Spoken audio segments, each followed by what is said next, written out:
Hi, I am Mark Christian. This is not the name I was born with because I was born in Egypt and I was born to a very devout Sunni Muslim family. So I adopted this name legally in the last 10 years. My name was Muhammad, like many Muslims, and God did a miracle in my life. He took me out of the bondage of Islam to the love and the freedom of Jesus Christ. But basically, you know, it was through a long journey that started by a very devout Muslim kid who was an imam by the age of 12. Imam is equal to a pastor in Christianity, and I was an imam, a kid imam by the age of 12. Grew up very close to the Muslim Brotherhood, very close to the top leaders of the military in Egypt and the political arena, very close to the top Islamic leaders at Al-Azhar University.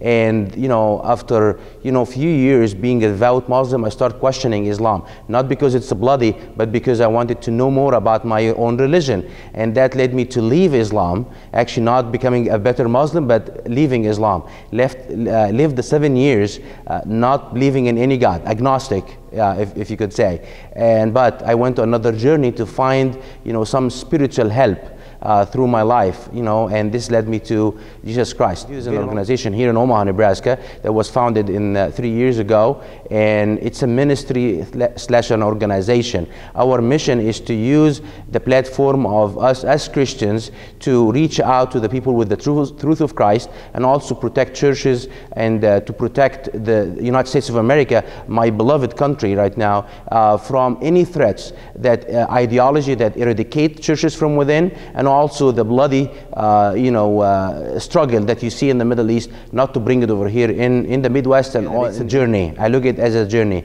I'm going to start by mentioning my own story in the first session and go into depth into that. I'm not talking about myself in the first session so I can glorify myself. No, I'm going to use this session to see that God is in the business of doing miracles, that He brought me out of the darkness of Islam and the bondage of Islam to the love of Christ. The second session, we're going to talk about Muhammad. Muhammad is the founder of Islam. He is the prophet of Islam, and how he lived, how he was brought up, and his life and his journey. He is a very interesting character, to be honest with you. Then we're going to talk about political Islam. What is political Islam? I disagree completely by the term of radical Islam, because that does not exist. Islam is one religion and one ideology. It did not change over the years. So there is people who are devout Muslims, people who are not. We're going to talk about women in Islam.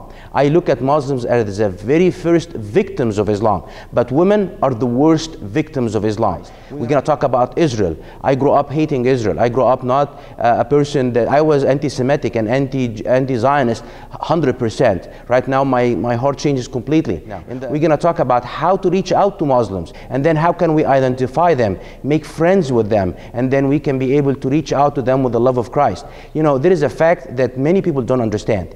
Islam is the fastest growing religion in the United States of America. Okay, this is not the #1 converts to Islam are single white women on college campuses and on school age. Why is that? What's happening? Who is reaching out to them? And how can we overcome that? How can we preach truth in our family members that is interested into joining Islam? I would love people to walk away with the knowledge that is needed for the times that we live in. We are living in a very interesting times.